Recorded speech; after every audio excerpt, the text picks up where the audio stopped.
교회의 문제가 무엇인가? 라고 했을 때 많은 사람들이 교회를 박해하고 또 핍박하는 환난일 것이다 라고 생각을 하겠지만, 사도 베드로가 점차 나아가는 방향은 그것이 교회의 문제가 아닙니다. 교회의 진짜 문제는 교회 밖에서 일어나는 환난이 아니라 교회 안에 있는 진리를 막는 거짓된 가르침, 그리고 그에 따른 부도덕한 삶이 교회의 가장 큰 문제가 됩니다. 왜냐하면 그것은 하나님의 구원받은 백성의 모습이 아니기 때문입니다 라고 우리에게 가르쳐주고 있는 것입니다. 환난이 문제가 아닙니다. 진실한 성도의 모습이 나타나지 않는 것, 그것이 교회의 가장 무서운 일입니다. 거짓 교사들이 3절 보니까 탐심으로서 그랬어요. 그 거짓 교사들 안에 있는 탐심이 자기 이득을 위한 거짓된 말을 지어내고 교회 안에 있는 많은 성도들을, 백성들을 죽음으로 인도하고 있는 것, 이것이 가장 어려운 문제입니다. 3절 중간에 보니까요, 그들의 심판은 옛적부터 지체하지 아니하며 그들의 멸망은 잠들지 아니하느니라, 이렇게 되어 있어요. 하나님은 그들을 반드시 심판하시는데 그 심판은 옛적부터 하나님이 작정하신 심판입니다. 그러면서 계속 예를 들고 있는 것이에요. 오늘 보면 4절인데요. 읽겠습니다. 하나님이 범죄한 천사들을 용서하지 아니하시고 지옥에 던져 어두운 구덩이에 두어 심판 때까지 지키게 하셨으며. 첫 번째, 하나님이 범죄한 천사들을 용서하지 아니하시고 그랬어요. 범죄한 천사들, 어떤 범죄를 저질렀는가?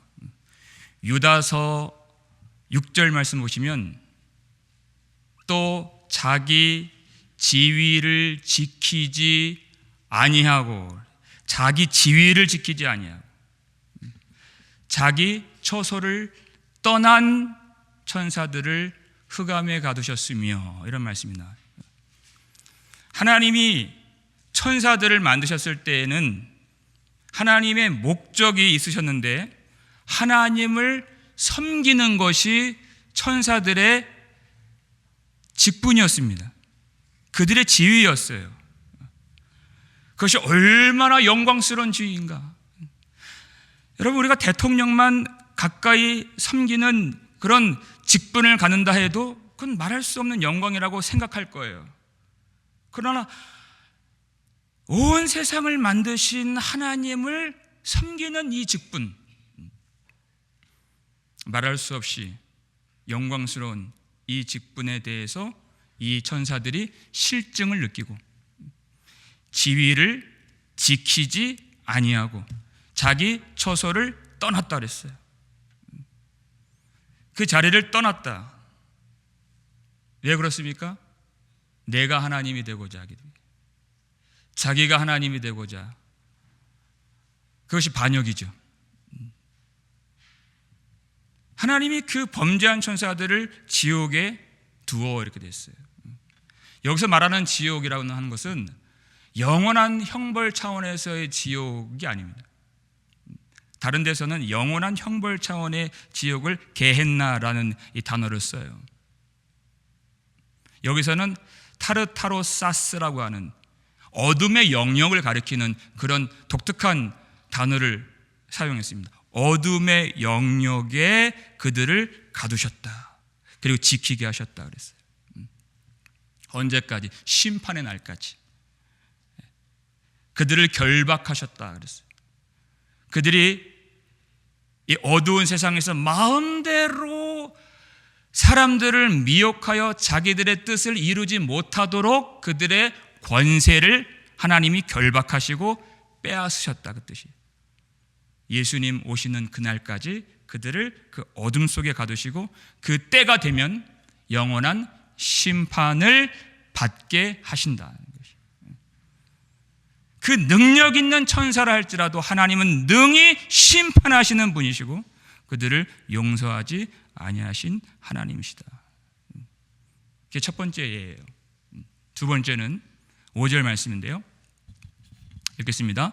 옛 세상을 용서하지 아니하시고 오직 의를 전파하는 노아와 그 7 식구를 보존하시고 경건하지 아니한 자들의 세상에 홍수를 내리셨으며. 아멘.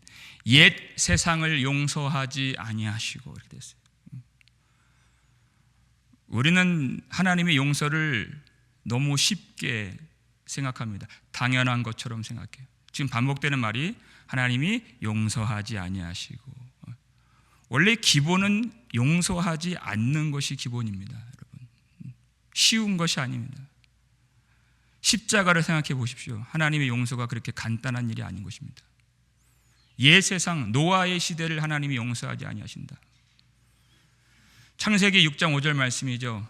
여호와께서 사람의 죄악이 세상에 가득함과 그의 마음으로 생각하는 모든 계획이 항상 악할 뿐임을 보시고, 내가 이 세상 쳐다보는 것 너무 괴롭다, 쳐다보고 싶지가 않다, 전에는 보시기에 심히 좋았더라 했던 세상인데, 사람들인데, 이 세상의 인간들의 죄악이 너무나도 관영하기 때문에, 가득 찼기 때문에 그 사람들의 마음속에 생각하는 모든 계획들이 항상 악한 것을 하나님이 보셨기 때문에.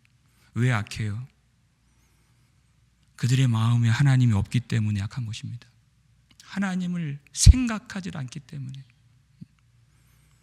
내가 사람 지음을 한탄하노라 그랬어요. 한탄하노라, 후회하노라. 하나님이 후회하실 수 있는 분이십니까?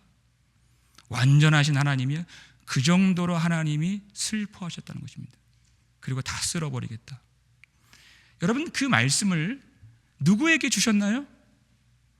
노아에게 주셨다는 것입니다. 노아에게 이 세상 심판에 대한 말씀을 주신 것이에요. 왜? 노아를 구원하시려고. 창세기 6장 8절 보니까 그러나 노아는 여호와께 은혜를 입었더라 그랬어요. 이게 은혜를 입은 겁니다. 사람들은 심판의 말씀하면 귀를 막고 듣지를 않아요. 은혜를 도통 받질 못해요. 심판 그러면 그냥 마음의 옷깃을 그냥 염해버려요. 하나님은 구원을 주시려고 그 말씀을 주시는 건데, 하나님의 마음도 알지 못하고 그 심판의 말씀을 듣고 대비하라고, 거기에 들어가지 말라고 주신 말씀, 그게 은혜를 입은 겁니다. 심판의 말씀을 들을 귀가 있는 것이 은혜를 입은 것이에요. 그래서 그가 방주를 만들죠. 근데 노아를 어떻게 소개해요? 오직 의를 전파하는 노아와, 의를 전파하는 노아, 방주를 만드는 거예요. 그 방주를 만드는 그 오랜 시간 동안 노아는 하나님을 선포하고 있는 것입니다. 하나님은 살아계십니다. 여러분들은 그 죄악을 다 버리고 창조주이시며 구원자이신 여호와 하나님께로 돌아가야 됩니다. 그 일을 선포하고 있는 거예요. 그게 방주를 만드는 작업인 것입니다. 하나님이 우리에게 유일한 구원의 길을 주셨는데 그것이 바로 이 방주입니다. 이 방주가 아니면 여러분은 영원한 심판을 받습니다. 그 일을 선포하는 것이죠. 하나님이 왜 심판을 행하세요? 아주 중요한 목적이 여기에 설명되어 있어요. 노아와 그 7 식구를 보존하시고. 하나님은 불경건한 자들을 심판하시는데, 그 불경건한 자들, 하나님을 알지 못한 자들, 하나님의 의를 배우려고 하지 않는 자들을 심판하시는 목적은 하나님의 의를 전파하고 하나님을 사랑하는 하나님의 백성들을 보존하시고 구원하시기 위해서. 노아가 의를 전파했을 때 이 세상 사람들이 얼마나 노아를 조롱하고 이 방주가 아니면 심판을 받습니다. 그 말에 자존심이 상해서 기분이 상해서 얼마나 그를 위협했으며 그를 두렵게 했겠습니까? 그 악한 세상에서 노아를 건져내시고 그 가족을 보존하시려고 심판의 목적은 하나님의 백성들에 대한 구원에 있다는 것입니다. 반드시 필요한 것이에요. 구원에 있다. 근데 굳이 성경은 노아와 그 식구를 보존하시고가 아니라 7 식구를 보존하시고 이렇게 됐어요. 7 식구.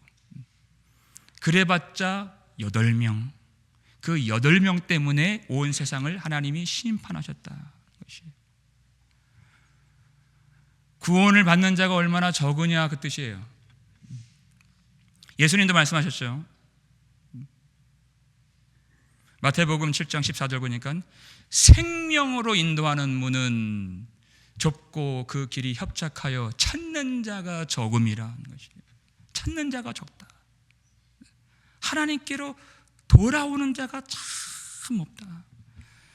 여러분, 우리도 그럴 때가 많고 사람이 많은 곳이 안전하다고 생각하는 모습들이 있습니다. 거기 뭔가 있는 것 같고 거기에 안식이 있는 것 같고 그 대세를 따르는 것이 유익이 있는 것 같은. 그러나 착각해서는 안 됩니다. 사람들이 많이 있는 그곳이 안전한 곳이 아니라 하나님의 진리의 말씀이 있는 곳이 안전한 곳인 줄 믿으시길 바랍니다. 적은 숫자일지라도 사람들이 모이지 않는다 할지라도 예수 그리스도의 진리의 말씀이 있는 그곳을 여러분 찾으시길 바랍니다. 그 길은 협착하고 그 문은 좁을지라도 주님이 계신 그곳 끝까지 주님이 주신 말씀을 끝까지 지키시는 은혜가 있기를 주님의 이름으로 축원합니다. 하나님 그들을 보존하기 위해서 심판하신다는 것이. 또 세 번째 예가 나오죠. 6절 말씀인데요. 함께 읽겠습니다. 소돔과 고모라 성을 멸망하기로 정하여 죄가 되게 하사 후세에 경건하지 아니할 자들에게 본을 삼으셨으며. 하나님은 심판하시는 하나님이시다. 옛적부터 그렇게 하셨다. 잘 새겨들으라는 것이. 소돔과 고모라 성을 멸망하기로 정하셨다. 하나님이 작정하셨다. 여러분, 이 내용이 창세기 19장 보면 잘 나타나 있는데요. 아브라함의 조카 롯이 소돔에 살고 있었죠. 하나님이 2 천사를 거기에 보내세요. 그랬더니 롯이 극진히 그 2 사자를 영접합니다. 극진히 영접을 해요. 그랬더니 이 마을의 백성들이 찾아와서 그 2 손님을 내놓으라고 아우성을 치고 위협을 합니다. 우리가 그들을 상관하리라 그렇게 되어 있죠, 성경에. 무슨 뜻입니까?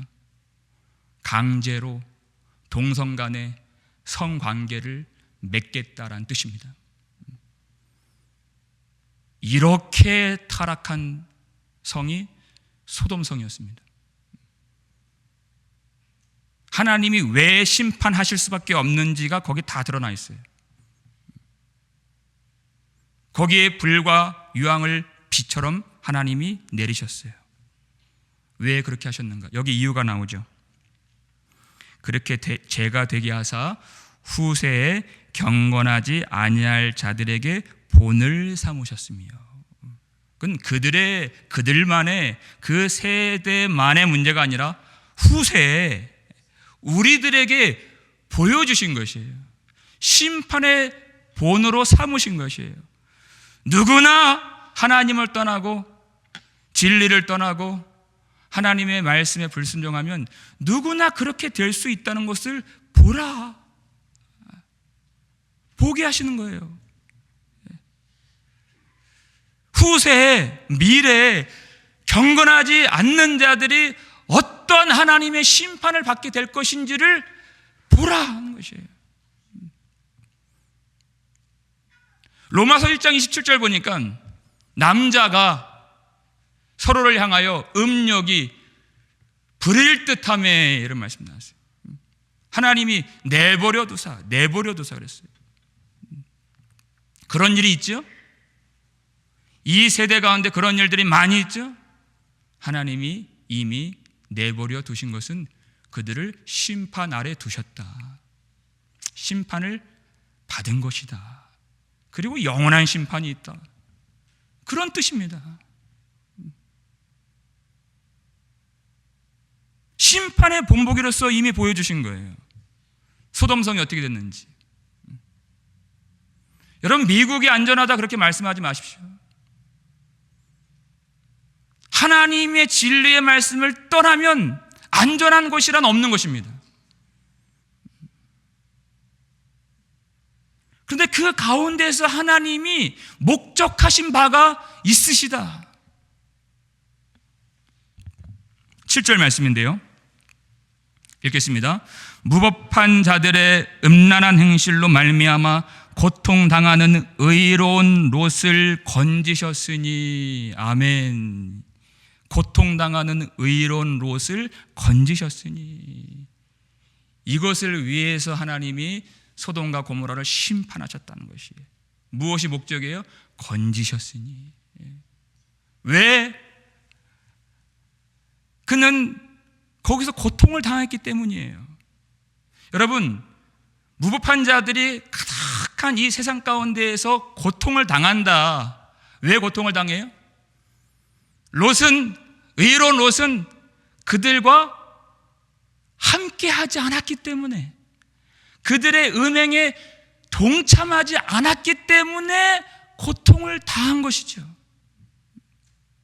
그게 고통이에요. 성도들의 고통.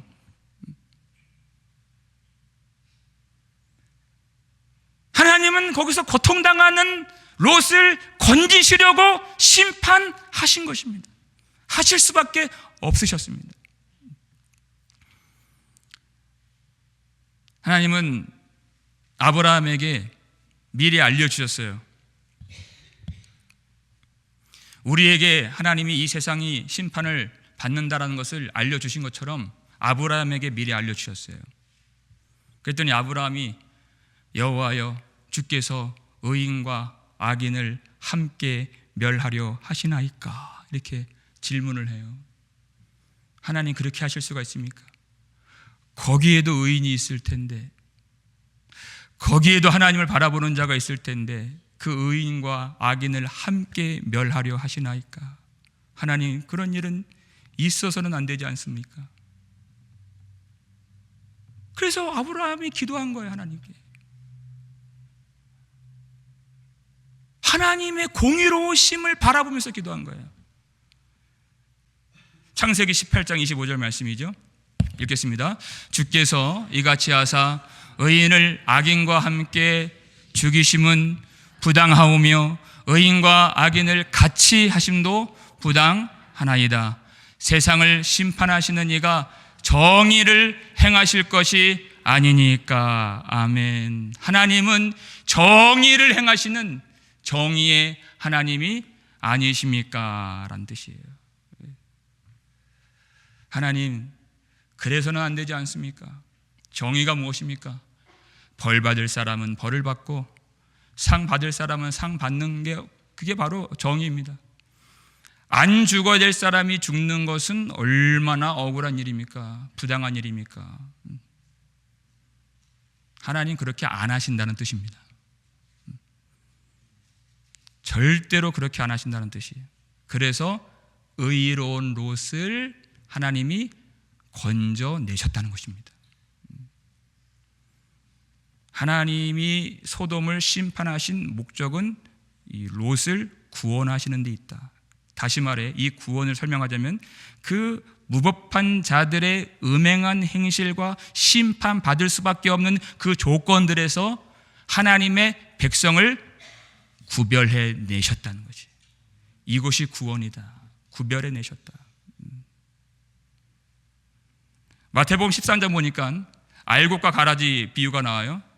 주인이 그래요. 추수 때까지 자라게 가만두라 그러죠. 시간을 주십니다. 시간을 주세요. 왜? 알곡은 알곡으로 더 자라야 하기 때문에 주신 것이. 알곡으로 자라지 아니하면 다 가라지로 판명되기 때문에 시간을 주신 것이. 그 마지막 때가 오면 지금이야 회개의 기회가 있을 수 있지만 그때가 되면 더 이상 회개할 수 있는 기회는 없기 때문에 하나님은 자비를 베풀어 주신 것입니다. 그리고 철저하게 구별하십니다. 하나님이 구원받아야 될 사람인데 심판을 받기에는 절대 안 하십니다. 반대로 심판에 들어가야 될 사람인데 하나님의 나라에 들어가기에는 절대로 안 하십니다. 하나님은 그렇게 실수를 하시는 분이 아니십니다. 눈이 가려지신 분이 아니십니다. 우리가 속일 수 있는 분이 아니십니다. 하나님은 정확하게 구별하십니다. 성도들의 구원을 위해서 그렇게 하십니다. 악한 자가 계속 악한데 하나님 나라에 들어간다면 거기는 하나님 나라가 아니기 때문에. 우리 요한계시록 22장 15절 말씀인데요, 성경의 마지막 장입니다. 읽겠습니다. 개들과 점술가들과 음행하는 자들과 살인자들과 우상 숭배자들과 및 거짓말을 좋아하며 지어내는 자는 다 성 밖에 있으리라. 아멘. 예수 믿는 게 무엇인지 풀어서 설명해 주십니다. 믿지 않는 것은 바로 이런 것입니다. 개들과 점술가들과 음행하는 자들과 살인자들과 우상 숭배자들과 거짓말을 좋아하고 또 지어내는 자는 다 성 밖에 있으리라. 여러분, 이 성 밖에 있다는 말이 제일 무서운 말이에요. 거룩한 성 예루살렘에 들어갈 수가 없다. 하나님이 이렇게 정하셨는데 들어갈 수 있는 방법은 전혀 존재하지 않는다는 거죠. 성에 들어갈 자와 참 성도들과 성에 들어가지 못하는 자들 반드시 정확하게 하나님이 구별하신다는 것이에요. 그 구별하심이 심판이고 그것이 성도들에 대한 구원의 완성인 것입니다. 반드시 구별하신다. 그러니까 그 성에, 그 거룩한 성에 들어가는 것이 얼마나 놀라운 은혜인가. 예수를 믿는다는 것이 얼마나 놀라운 은혜이고 또 그것은 얼마나 또 싸워야 할 일인가 하는 것이, 회개해야 할 일인가, 그것이죠. 그 성도들이 세상에 산다고요. 그러니까 이 세상에서는 성도들이 괴로운 일이 많고 고통을 당하고 그 마음이 어떠하겠습니까? 반드시 인내가 필요한 이 세상의 삶이 성도의 삶인 것입니다. 반드시 인내가 필요한. 우리 8절 말씀인데요, 함께 읽겠습니다. 이는 이 의인이 그 중에 거하여 날마다 저 불법한 행실을 보고 들으므로 그 의로운 심령이 상함이라. 아멘. 그 의로운 심령이 상함이라 하는 것이, 이것이 성도들이 이 땅에 살아갈 때 품게 되는 마음이에요. 그 심령이 상함이라 하는 것이.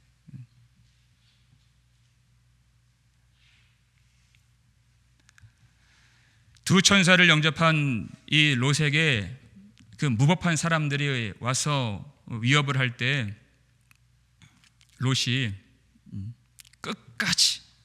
그 천사들을 내어주지 않았어요. 여러분, 정욕에 눈이 뒤집힌 사람들이에요. 무법한 사람들입니다. 사람은 안 죽이겠습니까? 그러면서 롯이 너희는 이 악행을 더 이상 하지 말라라고 꾸짖었습니다. 거기다가 나중에 어떻게 해요? 차라리 내 두 딸을 데려다가 너희들 마음대로 해라. 우리는 이 대목이 참 어렵죠. 이해가 안 가요? 한 가지 알 수 있는 건 뭐냐면, 여러분, 자기 두 딸을 그들에게 내어줄 정도로 하나님의 사자를 지키려고 했고 그 마음이 얼마나 상했겠는가 하는 거예요. 상했겠는가, 오죽하면 그랬겠는가 하는 거예요. 이 무법한 세상에 사는 성도들의 마음이 어떠하겠는가.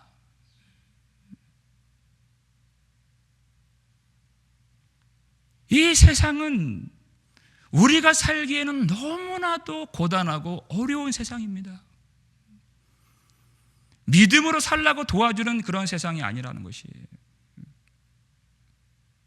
그렇기 때문에 우리에게는 반드시 인내가 필요합니다. 주님이 약속하신, 주님이 오시는 그날까지의 인내가 필요한 것이에요. 누가복음 21장 19절 말씀이죠. 아주 짧은 말씀인데 읽겠습니다. 너희의 인내로 너희 영혼을 얻으리라. 아멘. 인내는 아주 중요한 믿음의 요소 중에 하나입니다.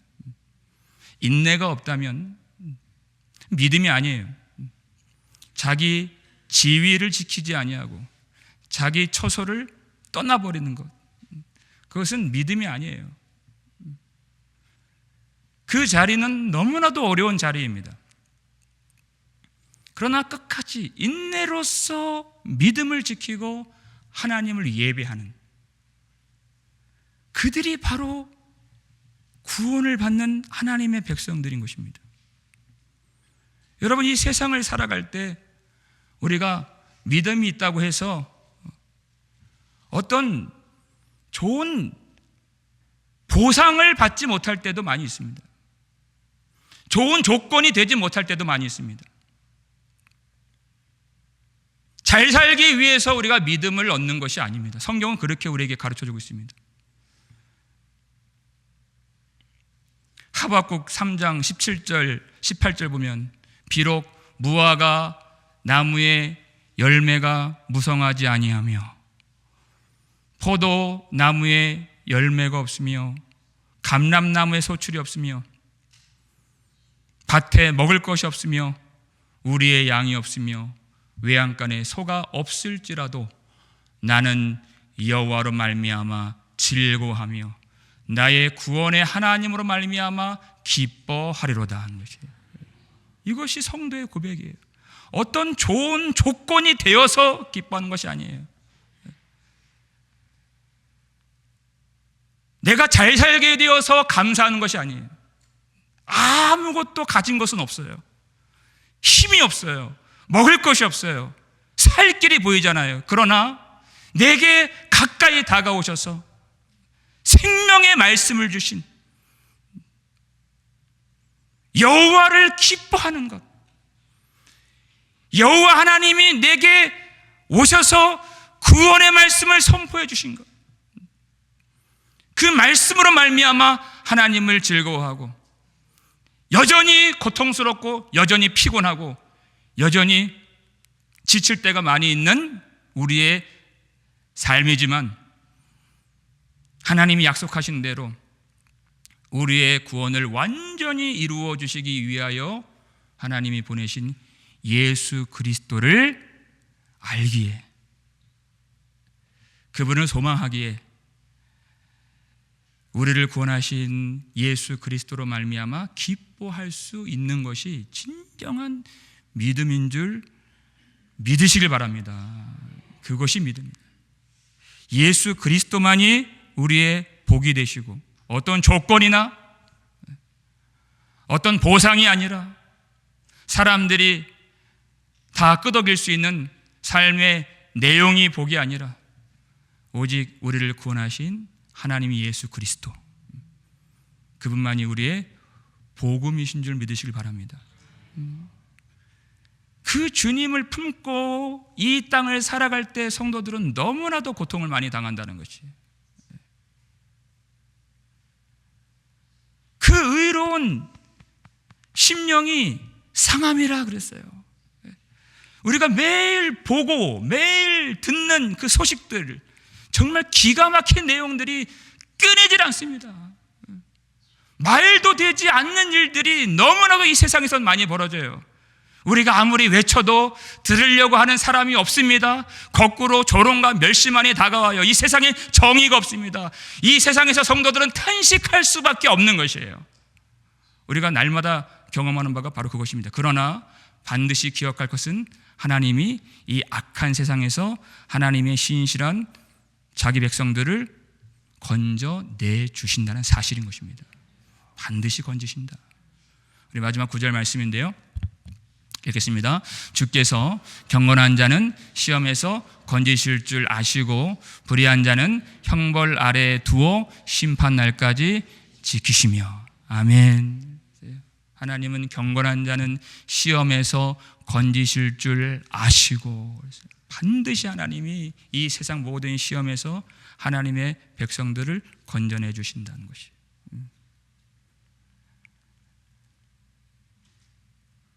우리가 살고 있는 이 세상, 너무나도 무법하고 불의하고 하나님을 마음에 두려고 하지 않는 이 악한 세상, 이 어두운 세상, 여러분, 이 세상을 보면 우리는 실망할 수밖에 없습니다.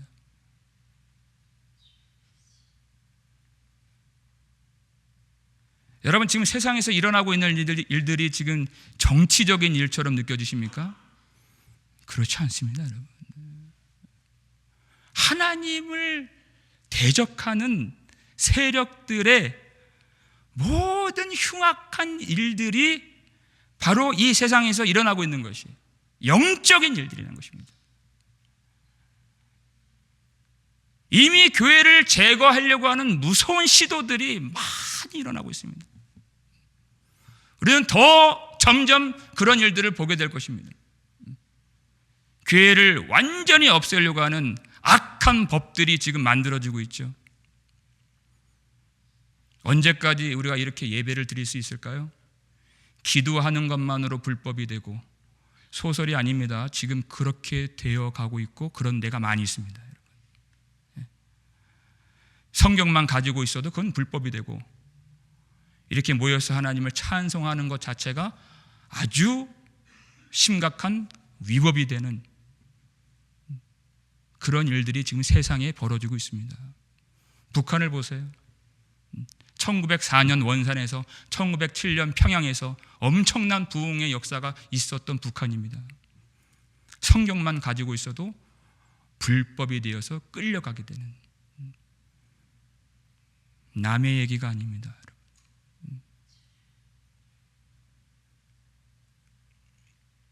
이런 세상 속에서 참 신자는 많이 울 것입니다. 울 수밖에 없습니다. 우리의 자녀들이 진정한 믿음을 가진 자녀라면 그 세대에는 더 많이 울게 될 것입니다. 그러나 우리가 반드시 기억해야 될 것은 그 모든 시험에서 하나님이 자기 백성을 기억하시고 반드시 건져내 주신다는 사실입니다. 반드시 건지십니다. 이때 교회의 가장 심각한 문제가 무엇이냐? 교회가 세상을 닮아가는 것입니다. 그것이 문제죠. 저 목사님도 그렇게 하는데요, 저 장로님도 그렇게 하는데요. 여러분, 그것이 우리가 하나님 앞에서 막 살아야 되는 변명이나 이유가 되어서는 안 된다는 것입니다. 그건 기준이 될 수가 없어요. 여러분, 세상이 기준이겠습니까? 다른 교회가 기준이 되어야 되겠습니까? 신문 기사에 오르락내리락하는 그러한 목사님이 우리의 기준입니까? 그렇지 않습니다. 우리의 기준은 영원하신 하나님의 말씀, 우리를 구속하시기 위하여 십자가에서 죽으신 예수 그리스도, 그분만이 우리의 기준이십니다. 예수님은 변함이 없으십니다. 세상이 이렇게 악해서 내가 그렇게 되었습니다 할 수 없는 것입니다. 믿음의 주요 또한 온전하게 하시는 이인 예수를 바라보자 그랬습니다. 예수를 끝까지 바라보는 것. 주님은 우리가 무엇 때문에 힘들어하는지, 무엇 때문에 아파하는지, 무엇 때문에 마음이 상해 있는지 정확하게 아시는 분이십니다.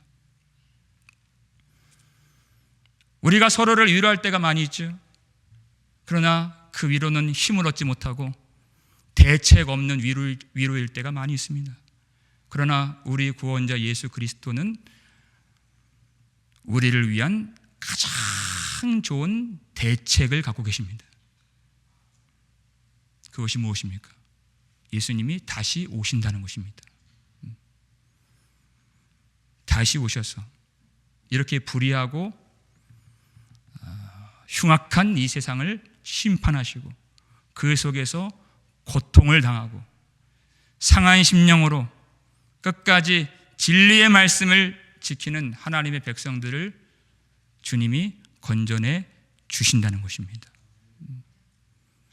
그리고 성경의 약속대로 예수님은 우리 눈에서 흐르는 모든 눈물을 다 닦아주신다고 말씀해 주셨습니다. 이 세상을 심판하신 이후에 그 넓은 사랑의 품 안에 우리를 품어주셔서 성도들을 신원하시고 친히 위로해 주신다는 것입니다. 하나님이 아십니다. 하나님이 하십니다. 그 아들 예수 그리스도를 통하여 다 이루십니다. 그때까지 진리의 말씀을 굳게 지키고 하나님이 주신 이 고귀한 시간 동안에 우리 속에 세상을 담고 세상에 젖어 있는 그 더럽고 추악한 것들을 힘써 회개함으로써 주님이 우리에게 약속해 주신 놀라운 하나님의 영광 나라의 기쁨으로 넉넉히 들어갈 수 있는 저와 여러분 되시기를 주님의 이름으로 축원합니다.